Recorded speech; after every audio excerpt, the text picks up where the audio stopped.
Welcome back to the channel. Unberthing a ship, moving it safely from a secured position at the quay back out into open water, is just as crucial and complex as the berthing process. It's not simply a matter of letting go of the ropes.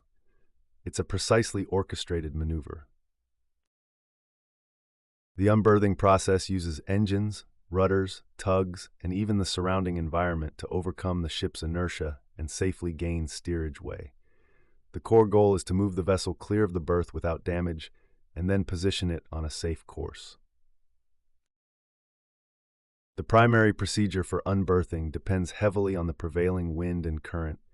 A skilled mariner will always try to use these natural forces to their advantage. Let's consider the most common scenarios. First, imagine the wind or current is pressing the ship onto the berth. This is the toughest scenario. You can't simply pull away because the natural forces will immediately push the ship back against the quay.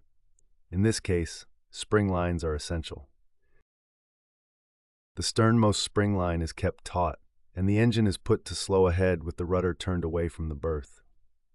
The forward engine power keeps the bow against the quay while the spring line acts as a pivot. The combination of forward thrust and rudder angle pushes the stern out and away from the berth. Once the stern has swung out by a safe angle, the spring line is let go, and the engine is slowly increased to clear the bow from the quay. This technique uses the ship's own power to overcome the environmental forces. Second, consider the scenario where the wind or current is pushing the ship off the berth. This is generally the easiest unberthing maneuver. All mooring lines are simply let go, except perhaps for a short spring line to control the initial movement.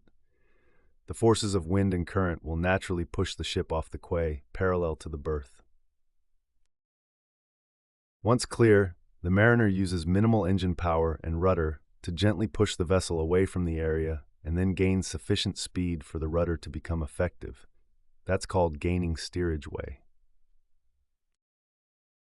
Third, in calm conditions or when space is tight, tugboats become the primary tools. Tugs can push the bow and pull the stern simultaneously, rotating the ship away from the berth in a controlled manner before the main engine is engaged.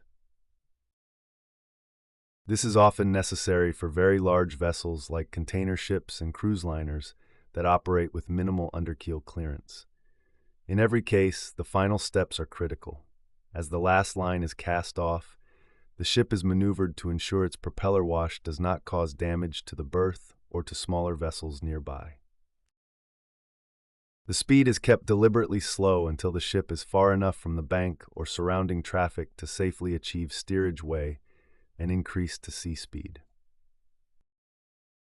If you found this video helpful, please give us a thumbs up, hit the notification bell, comment, like, share, and subscribe for more insights. Thank you.